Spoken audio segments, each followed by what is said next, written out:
quand il y a une communication sexuelle dans le couple qui ne satisfait pas l'un ou l'autre, quand au sein du couple on a peur de révéler sa fantasmatique à l'autre, eh bien on peut effectivement passer par la masturbation pour combler une frustration. AVS avec Philippe Robichon. Alors AVS, c'est pour à votre santé. Le mardi, c'est pour à votre santé sexuelle avec Nader Alami qui est avec nous. Bonjour Nader. Bonjour Philippe, bonjour tout le monde. Psychosexologue et coach en bien-être, fondateur de Célibérez-vous, la nouvelle école de l'amour et du couple. Yeah.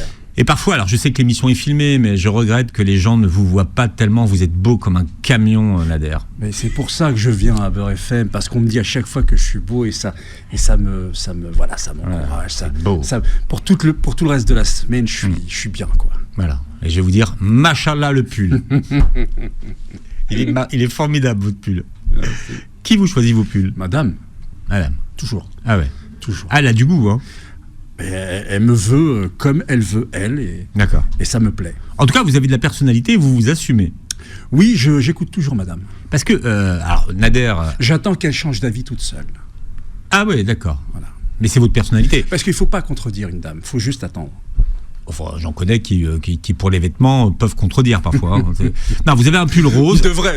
Il devrait, ouais. Surtout pour les cravates et tout ce qui s'ensuit. Mais bon, vous avez un pull rose, et je dis quand même, aujourd'hui, voilà, faut quand même avoir beaucoup de personnalité pour porter un pull rose. Ah, écoutez. Pourquoi Bon, je connais plein de gens qui veulent pas porter. C'est connoté. Ouais, c'est connoté. Ils veulent pas porter de. Non. Le rose, est-ce que c'est une. C'est une couleur. Non, je suis d'accord, mais est-ce que c'est une couleur qui est beaucoup portée?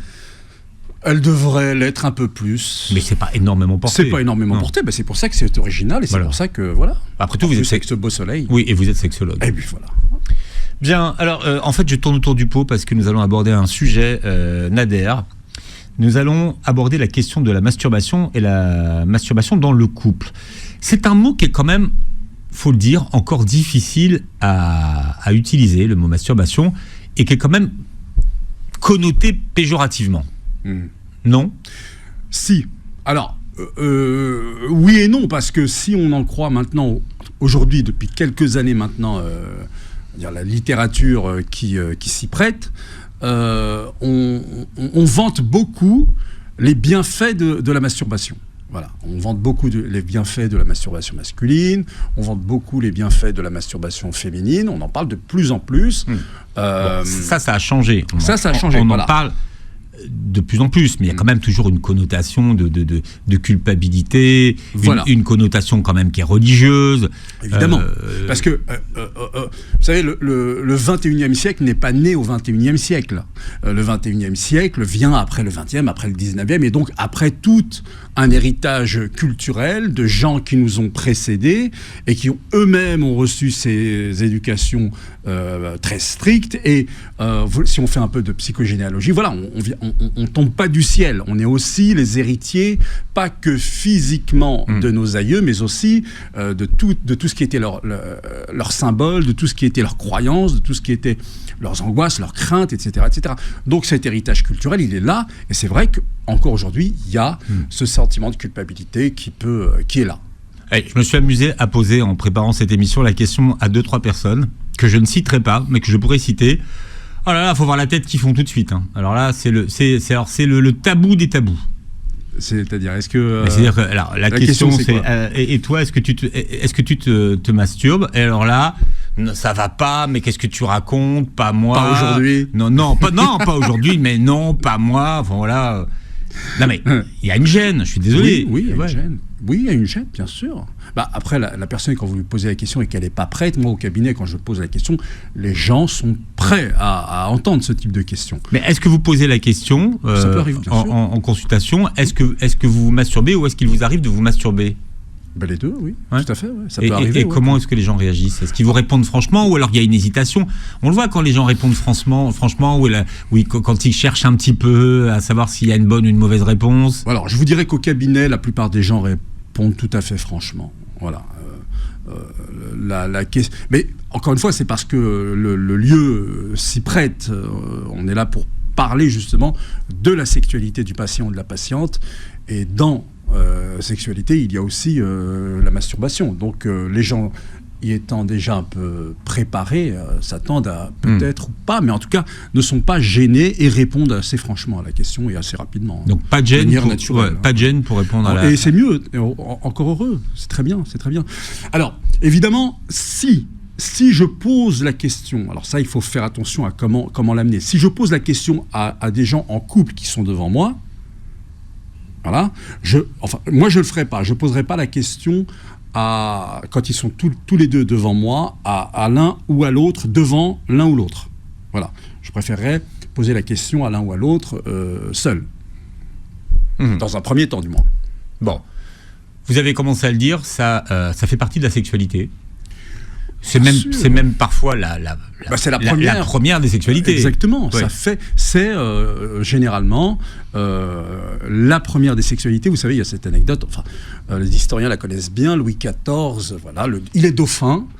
Et vous savez, là, donc, on tient à ce que le royaume de France soit entre de bonnes mains. Et donc, on visite toujours un petit peu la couche du dauphin, et puis un jour, on s'aperçoit qu'elle est un petit peu pas comme d'habitude. Et on dit qu'il a dessiné la carte de France. Voilà. Et depuis, voilà, donc on fait... c'est une expression qui est restée d'ailleurs, tiens. Ouais. Absolument, c'est resté. Ouais. Et il a dessiné la carte de France, le petit Louis, et puis on s'est dit, tiens, on va l'accompagner. Et donc là, on a trouvé quelque chose qui était... admis pour l'époque et surtout pour son rang. On lui a trouvé quelques concubines pour qu'il cessât de ne dessiner que la carte de France et qu'il aille plus avant vers de véritables... que son énergie aille plus avant vers de vraies personnes. Donc, alors, vous parlez de Louis XIV, ça vous fait utiliser quand même des imparfaits, oui, c'est ça. Dites donc. J'adore. Mais justement, c'est-à-dire que ça a été sa première sexualité. Donc, même les rois ont pour première sexualité, peut-être pas tous, mais en tout cas beaucoup d'entre eux, comme beaucoup de personnes, la masturbation, c'est pas quelque chose de... Voilà, le désir, si vous voulez, s'impose. Hein. Il vient et il nous donne ses signaux.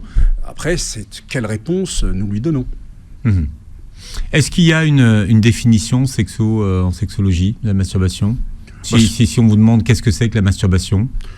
Moi, j'ai pas de définition propre, originale à donner, mais la masturbation, c'est se faire... C'est recevoir. C'est intéressant comment on reçoit et le moment où l'on reçoit ces premiers appels du désir. Personne n'est forcément prêt à cela. Ça vient. Et ce qui m'intéresse, moi, c'est aussi la question, quand ça vient, pourquoi ça vient à ce moment-là, pourquoi ça peut venir même à cet endroit-là, quelles sont les énergies peut-être qui se dégagent à l'endroit où vous êtes, au moment où vous y êtes, et quelle réponse vous allez donner à cela. Est-ce que personne n'apprend à personne, c'est intéressant quand même, personne n'apprend à personne à se masturber. C'est-à-dire qu'il y a chez l'être humain, quand il y a recours, pour la première fois, quelque chose de l'ordre de... C'est inné, il sait faire, il va savoir... C'est un apprentissage qui est inné. Ouais, voilà, c'est ça qui va m'intéresser en fait. Alors c'est marrant parce qu'on a eu tout à l'heure une discussion Nader avec une spécialiste qui disait que les femmes ne savaient pas. Ne savaient pas se masturber. Ah vous voyez, donc non, vous n'avez rien dit. Non, vous n'avez pas répondu. Oui. Non, en fait, c'est vrai que, vous savez, comme chez l'homme, si vous voulez, le désir est circadien, c'est-à-dire qu'il est quotidien. Tous les jours, il fabrique des spermatozoïdes. Et donc, il a presque besoin d'éjaculer chaque jour, en réalité. Vous voyez ? Alors que chez les femmes, le cycle, lui, étant lunaire, donc là, on parle du dessin naturel. Circadien, c'est sur la journée, voilà. Lunaire, c'est sur le mois. C'est sur le mois. Ouais. Donc, à ce moment-là, les femmes ont peut-être moins besoin de se masturber que les hommes. Je pense que c'est ça qu'elle voulait dire. Et Mais ça ne veut pas dire que, surtout aujourd'hui, depuis quelques années, encore une fois, puisque la littérature scientifique ou pas d'ailleurs, parle beaucoup de ces choses-là, moi je peux vous dire, j'ai des cas où... alors attention, toutes les femmes ne viennent pas me voir, et toutes les femmes qui viennent me voir ne viennent pas me voir pour cette question-là, mais les femmes aussi, aujourd'hui, sont plus à l'aise avec cela, et ont, elles aussi, des complications à cause de cela. Alors on verra les complications puisque c'est aussi le sujet de l'émission. La masturbation, alors quand il y a des études, alors je ne sais pas comment d'ailleurs on peut évaluer la fiabilité de ces études, mais ça reste quand même encore aujourd'hui un phénomène plus masculin que féminin. Oui, mais c'est ça, je pense que c'est un phénomène plus masculin que féminin parce que la société l'accepte encore davantage chez les hommes qu'elle ne l'accepte chez les femmes. Ou alors que les hommes le disent peut-être plus facilement quand ils répondent aux études. Enfin, je ne sais pas, mais c'est dans les chiffres qu'on donne, ça reste encore largement plus masculin. Oui, mais quand vous regardez, mon cher Philippe, que par exemple, vous avez tous les sites, les grands sites pornographiques qui disent, quand ils donnent leurs statistiques un petit peu, qu'ils sont davantage, disent-ils, fréquentés plus par les hommes que par les femmes, et si l'on admet l'idée que, in fine, après avoir visionné de la pornographie sur Internet, ça se termine par une activité solitaire, donc là aussi vous avez une réponse à la question. Ça serait lié, donc, finalement. Mais non, mais avant l'industrie du porno sur Internet, c'était déjà le cas chez les hommes. C'était déjà le cas chez les hommes, absolument. Oui. Donc, pourquoi est-ce que les hommes se masturberaient plus que les femmes ? Mais ils fabriquent, à mon avis... Pour vous, c'est ça ? Oui, c'est ça. C'est-à-dire qu'ils fabriquent tous les jours de la testostérone, du spermatozoïde, et que cette pulsion étant là, toute la question va être de la gestion de cette pulsion. Donc pour certains, il va falloir évacuer, si on peut utiliser cette expression, évacuer de temps en temps. Alors on parle de la masturbation aujourd'hui, de la masturbation dans le couple et des dangers qu'il y a à la masturbation avec Nader Alami qui est notre invité. Alors vous nous parliez d'une expression qui ne vous venait pas tout à l'heure en bouche, Nader, et je suis un peu déçu par votre expression qui est un peu datée. Un peu vieillotte. Ouais. C'était quoi ? Faire pleurer le singe. Oui, bon, franchement... Il y en a qui utilisent ça encore. Ouais, faire pleurer le singe, ouais. Bon. Ouais. Moucher le cyclope. Ah bah alors ça, je préfère ça. Voilà. Il y a un petit peu d'histoire, c'est pas mal. Non, ça fait partie encore des sujets qui font rire, parce qu'ils gênent. Alors, vous voyez, la masturbation, et parce que derrière aussi cette notion de culpabilité. Donc encore une fois, ça serait mal de se masturber. Il y a un petit côté pathologique. Ça peut le devenir. Quand vous avez affaire à des cas d'addiction, ça peut le devenir. Quand vous avez aussi, alors là, c'est très embêtant. Je vous donne un exemple. Voilà, c'est l'histoire c'est le cas d'un monsieur qui vient me voir, qui a la quarantaine, qui est marié, qui a donc sa femme, qui fait l'amour avec sa femme, et puis qui découvre un petit peu Internet et tous les contenus sexuels et pornographiques même, qu'on peut y trouver. Donc, il s'adonne à l'activité masturbatoire, et puis, donc, tout va bien pour lui, il découvre une autre forme de sexualité. Bon, ce monsieur me raconte qu'évidemment, avant même de se marier, il avait une activité masturbatoire, et quand il s'est marié, elle a plutôt cessé, et il faisait l'amour avec sa femme. Donc, découvrant Internet et ses fruits, donc il se laisse retourner, mais cette fois-ci, ça prend davantage d'ampleur, puisque, et c'est là l'un des risques très importants dans le couple, faire l'amour avec sa femme était l'activité sexuelle principale, et son activité masturbatoire via Internet, était en complément.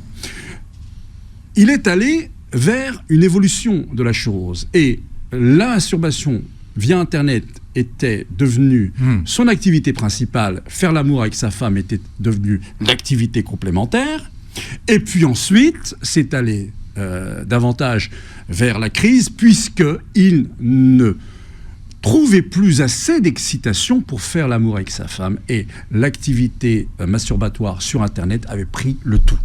Donc voilà, c'est pour ça que moi je veux bien qu'on parle effectivement des avantages qu'on peut trouver dans la masturbation, comme par exemple mieux gérer son stress, passer une meilleure nuit de sommeil, enfin tout un tas d'avantages qui sont vrais. Évidemment, il ne s'agit pas de revenir là-dessus, mais attention tout de même, ne pas oublier de parler aussi des risques. Parce que, vous savez, quand vous allez chez votre médecin généraliste, il vous prescrit un médicament pour telle ou telle chose. Sur le médicament que vous allez acheter dans votre pharmacie, il y a toujours la notice, voilà comment vous devez faire monsieur, voilà comment vous devez faire madame. Mais il y a un petit chapitre sur les risques secondaires qui pourraient advenir. Donc de la même façon, ne parler que des avantages en omettant de parler des risques éventuels, je trouve que ce n'est pas thérapeutique. Le thérapeute doit prévenir aussi certes des avantages, mais aussi parler des risques qui pourraient subvenir. Donc voilà. Oui, mais là, vous nous parlez pas de la masturbation, vous nous parlez de la masturbation qui est liée à une consommation de films pornographiques. Oui. C'est pas de la masturbation seule dont vous parlez là. Ah ben il est tout seul. Quand je dis seul, c'est parce que cette masturbation, elle réagit à des images pornographiques. Tout à fait. Voilà. Est-ce que c'est vraiment la même chose que quelqu'un qui se masturberait comme ça sans regarder de film? Vous voyez, ce n'est pas la même chose. Est-ce que les risques sont les mêmes? On va quand même peut-être répondre à une question, c'est pourquoi est-ce qu'on se masturbe? Alors justement, d'abord c'est pas la même chose, vous avez bien raison Philippe. Au pourquoi, chacun aura sa réponse. Vous en avez pour certains, ça peut être tout simplement par désœuvrement. C'est-à-dire que il ou elle est tout seul à la maison, pas grand-chose à faire, j'y vais, je vais me faire du bien. Vous voyez? Et là, vous pensez peut-être à quelqu'un. Voilà. Donc, mais alors, je ne peux pas vous en dire plus avant la prochaine page de publicité. D'accord. Mais on rigole. Alors, je vous ai taquiné tout à l'heure, mais je me disais, tout le monde le fait ou presque. Vrai ou pas vrai? Moi, j'ai toujours tout le monde le fait ou tout le monde ne le fait pas. Comment ils font pour savoir si tout le monde le fait? Non, mais je sais pas. Vous dites que c'est quelque chose de naturel. Naturel, oui, naturel dans le sens où le désir nous vient et comment on y répond. Vous en avez qui, je ne sais pas, moi je ne serais incapable de vous dire que tout le monde y répond, qu'ils nous viennent. Pour la plupart des gens, c'est un fait. Mais que ensuite tout le monde y répond de la même façon. Ce que je sais, c'est qu'effectivement, dans les temps un peu derrière nous. Certes, les gens se mariaient beaucoup plus jeunes, donc le désir venant, peut-être qu'ils avaient une activité masturbatoire, mais elle ne durait pas très longtemps parce qu'ils passaient tout de suite... Oui, parce qu'ils passaient tout de suite à la pratique. Ils passaient tout de suite à la pratique. Et il y avait, vous savez, dans les temps traditionnels, la sexualité, si vous voulez, était vécue par le plus grand nombre. C'est-à-dire que tout le monde se mariait. Tout le monde. Le plus grand nombre se mariait. Les beaux, les moins beaux, les riches, les pas riches, les gros, les minces. C'est très rare de ne pas être marié, en fait. Voilà. Il faut aller vraiment... Ouais. Aujourd'hui, les choses se sont inversées. Nous avons changé d'époque. La sexualité elle-même est devenue, comment dirais-je, elle est entrée dans un système libéral, elle aussi. Et donc, l'accès à la sexualité est devenu moins aisé. C'est-à-dire que tout le monde se mariait, donc tout le monde y avait accès. Aujourd'hui, il faut tout un tas de critères pour y avoir accès. Et donc, système libéral oblige, comme pour tout ce qui intègre le système libéral, ceux qui ont le plus de moyens auront une sexualité beaucoup plus diversifiée, beaucoup plus riche, comme ils veulent, quand ils veulent, pas avec qui ils veulent, mais voilà, on comprend l'idée. Tandis que ceux qui ont peu de moyens, voilà, on est dans un système libéral. Les plus riches ont davantage de voitures, les plus pauvres en ont une et elle est pas si top que ça, ou en ont pas du tout. Voilà, donc de fait, comment avec tout cela, qu'est-ce qu'on fait face au désir ? Parce que le désir, lui, il est toujours là. Comment on y répond ? Donc oui, à partir de cela, on pourrait se dire, il est logique de penser que comme ceux qui ont moins de moyens sont les plus nombreux, alors les gens ont davantage recours à la masturbation. Et pour eux, ce serait une bonne chose que pour les y aider, il y ait ces supports sur Internet. C'est quand même bien triste aussi. Hein, l'idéal étant qu'il y ait un... Vous savez, moi, mon cher Philippe, je suis pour un SMIC sexuel. Moi, je pense que la sexualité est un droit. Alors, attendez, là, je m'arrête. D'accord. On respire. On va envoyer ce passage à Macron, hein, parce que c'est une proposition. Il est d'accord avec moi, puisqu'il appelle à un réarmement oui, mais de plein de choses. De la natalité, ici. Ah, c'est vrai. Oui, il n'a pas dit comment. Il n'a pas dit comment il faisait. Le comment, le plus connu encore aujourd'hui, le plus accessible encore aujourd'hui, ça reste la sexualité. D'accord. Oui, bien sûr, Nader. Donc, c'est votre SMIC sexuel, ça correspond à quoi ? Il est à combien ? Alors, il est à combien ? C'est-à-dire que moi, j'aimerais que les humains, si vous voulez, Philippe, aient un accès facile, avec des règles, bien évidemment, à tout ce dont ils ont besoin. Vous savez, Voltaire parlait du droit naturel. Dans droit naturel, eh bien, tout ce dont vous avez besoin naturellement ne doit pas être si difficile d'accès. Et je trouve que c'est triste. Moi, quand dans mon cabinet, j'ai des gens qui n'ont jamais connu la sexualité et qui ont aujourd'hui ce qui n'existait pas hier, qui ont 35, 40 ans. Et c'est parce qu'on n'en parlait pas avant, Nader. C'est un concept qui n'existait même pas. C'est la question ne se posait même pas. De savoir si les gens avaient consommé ou pas. Vous voyez ce que je veux dire ? Le concept d'asexualité ou de pas de sexualité, c'est quand même récent. Moi, je suis persuadé que ça existait, mais on ne le disait pas. Vous parlez de l'asexualité ? Oui, enfin, le fait de ne pas avoir eu et ne pas avoir connu l'amour. Oui, mais je pense que c'est devenu aujourd'hui un phénomène. C'est-à-dire que vous pensez qu'il y a beaucoup plus de gens qui n'ont pas accès à la sexualité aujourd'hui, bien qu'on en parle beaucoup. C'est vrai, on n'en a jamais autant parlé. Mais vous savez, en Suède, qui est le pays peut-être en Europe qui a été le plus tôt libéral, hein, dès début des années 70, la Suède était très ouverte, un pays très ouvert. Il n'y a pas si longtemps, vous avez le ministre de la Santé qui demande une étude sur le trouble du désir en Suède. Pourquoi est-ce qu'en Suède, on ne fait plus l'amour ? Qu'est-ce qui se passe ? Hein, je ne vous parle même pas du Japon. Là, c'est une catastrophe. Donc, aujourd'hui, pareil, on semble être entré dans une phase où les gens ont moins envie de faire l'amour. Et ça me préoccupe. Voilà. Alors, est-ce que la masturbation serait devenue finalement quelque chose de... Ça ne demande pas tant d'efforts que ça. C'est plus facile. Oui, mais alors, je suis tout seul. Là, la masturbation, telle que vous la décrivez, ça serait quelque chose, ça serait un fait de célibataire. Tel que là, dans ce que vous décrivez, alors que certainement, dans les couples, les gens continuent à se masturber. Bien sûr. Mais non, mais encore une fois, la question se pose quand ça ne va pas. Et quand ça ne va pas, c'est pas le fait que des gens à l'intérieur de leur couple soient en couple et continuent de se masturber. C'est pas ça le problème à la limite. Si c'est un complément, si ça... bon, voilà, j'ai un monsieur qui est très demandeur, il est avec sa femme, quand elle, entre guillemets, quand elle n'a pas forcément envie, j'allais dire quand elle se refuse à lui, bien, il continue cela tout seul. C'est pas un problème, tout va bien. Pourquoi on aurait quelque chose à redire là-dessus ? Non. Le problème dans le couple, il se situe lorsque vous n'avez plus, alors que vous voudriez... Moi, les gens qui viennent me voir, c'est des gens qui en souffrent, c'est des gens qui voudraient avoir une relation sexuelle avec leur partenaire, mais qui ne trouvent plus assez d'excitation pour le faire parce que la masturbation a pris beaucoup trop de place dans leur sexualité.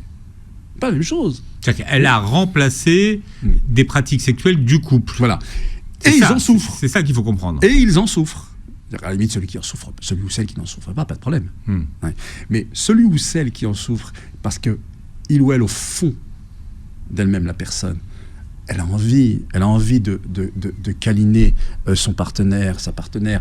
Ils ont envie de se retrouver, de faire l'amour, de se sentir blottis l'un contre l'autre, de connaître l'orgasme ensemble.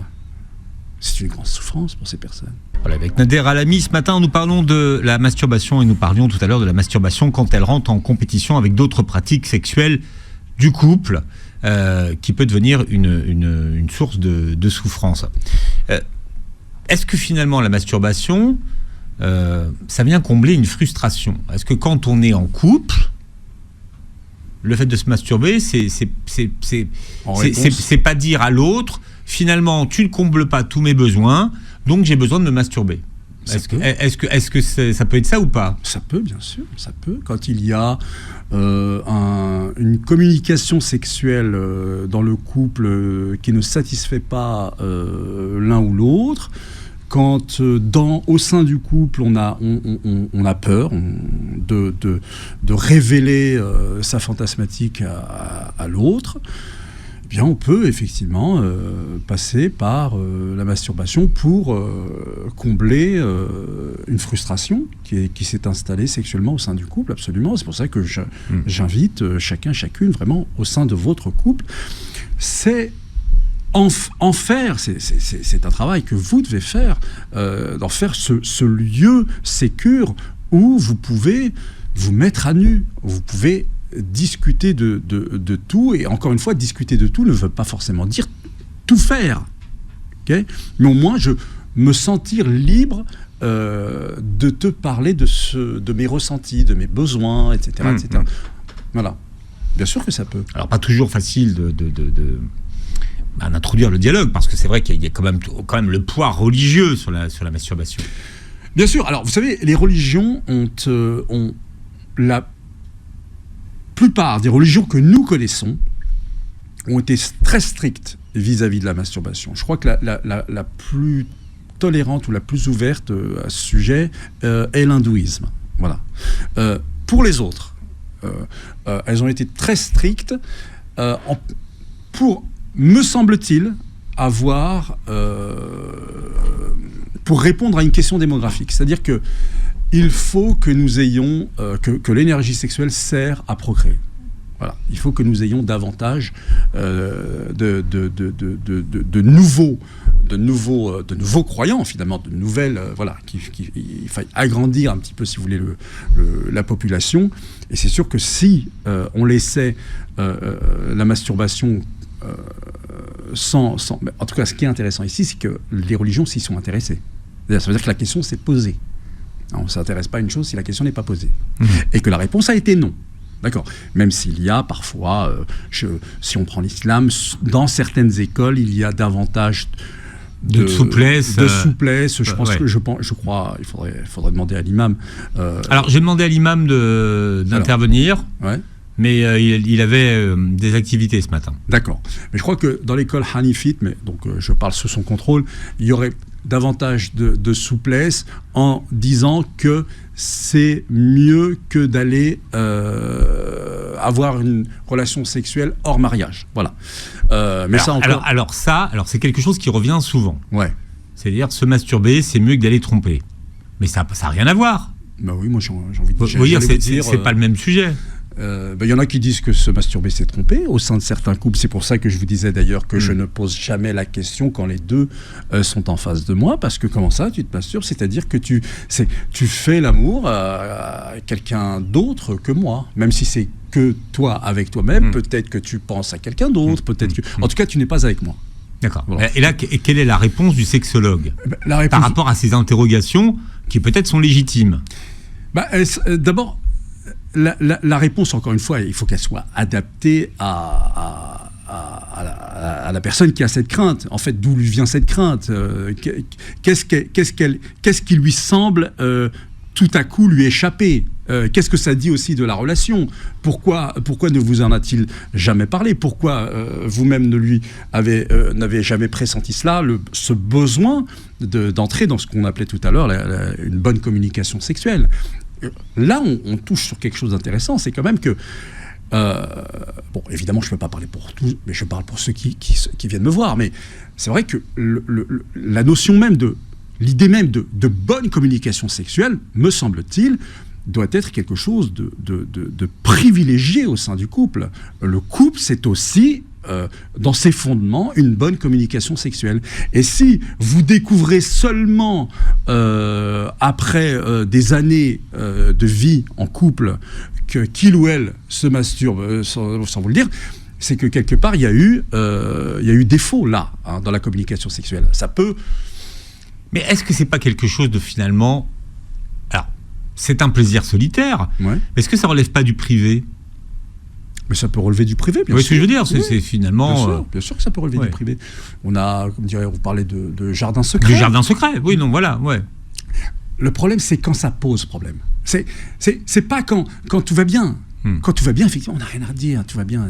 C'est pas la peine de poser des questions là où il n'y en a pas. Le problème, encore une fois, c'est que si madame s'aperçoit que monsieur ne me touche plus, là, il y a un problème. Moi, j'ai envie qu'on fasse des choses ensemble. C'est là que la question se pose. Ah je découvre que finalement, il se masturbe. Ça fait 10 ans qu'il se masturbe, le gars. Ça fait 10 ans qu'il ne m'a pas touché. Pose problème. Donc là... Pourquoi? Comment? À partir de... Qu'est-ce qui s'est passé? Vous n'avez rien vu venir. Pourquoi n'avez-vous jamais ressenti ce besoin de vous parler? Vous voyez? Voilà. Quand tout va bien, personne Alors, ne se plaint. Comment vous prenez en charge, vous, cette thématique? Écoutez... Parce que effectivement, c'est ça qui pose problème. C'est quand, effectivement, la masturbation prend la place de pratiques qui étaient instaurées, de pratiques sexuelles qui étaient instaurées au niveau du couple, auparavant. Donc comment est-ce que vous prenez ça en charge? D'un point de vue de la thérapie, je veux dire. Hein. Oui. Alors, je le dis, mais je vais le redire, évidemment, parce que ce qui me fait toujours peur, moi, c'est le copier-coller. Si vous pensez à un cas, et ceux qui nous écoutent vont penser que c'est la même chose pour eux. Jamais. Chacun est un cas particulier, aucun couple ne se ressemble. Moi, j'ai jamais vu deux couples qui se ressemblaient. Voilà. Donc ça, c'est important de le dire. Moi, ce qui va m'intéresser, c'est quelle est la demande? Quelle est la demande, finalement? D'accord? Et à partir de cela, déjà, ensuite, quelle est la demande cachée? Là aussi. C'est-à-dire que, est-ce que vous souffrez du fait qu'il ne vous touche plus, si je prends le cas Bon, je vais vous prendre un cas vrai, un vrai cas. Voilà. J'ai dans mon cabinet... Enfin, avant de venir dans mon cabinet, j'ai une dame qui me contacte, qui me dit, voilà, monsieur ne me touche plus, ça ne va pas, voilà, il faut qu'on vienne vous voir. D'accord. Je lui dis, est-ce que monsieur est d'accord aussi pour venir? Toujours la question, est-ce qu'il est vraiment, vraiment d'accord, ou est-ce qu'il sent que vous le tirez par le pantalon?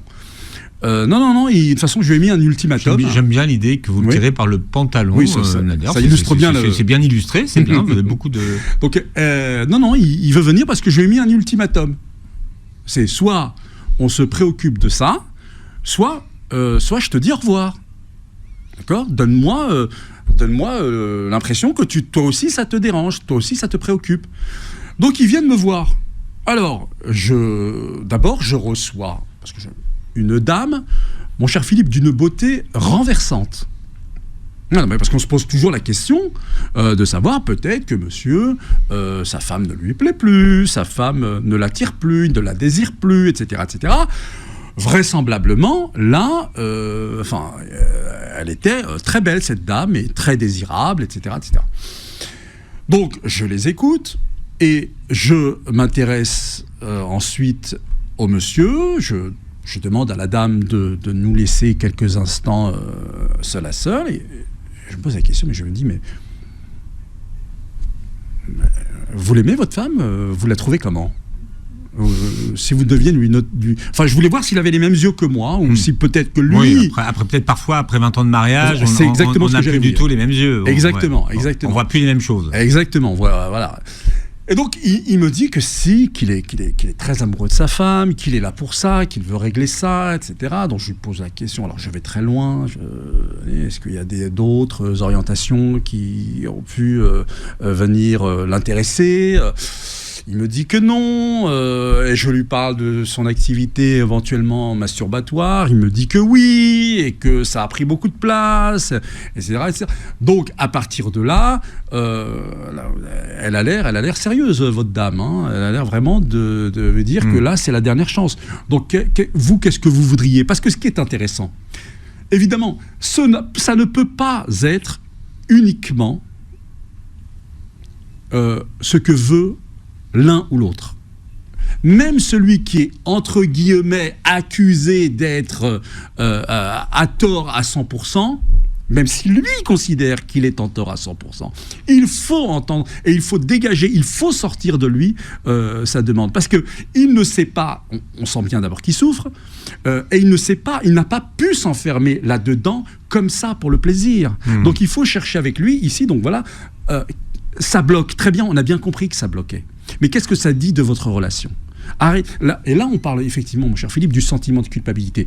Rajouter de la culpabilité à la culpabilité. Mais c'est bon pour qui, ça ? On s'en fout de qui est coupable. Mais est-ce qu'il en avait conscience, lui ? Il en avait tout à fait conscience. Ah oui, quand même. Il en avait tout. Et c'est pour ça qu'il était là. Et il était, je disais, il était très amoureux de sa femme.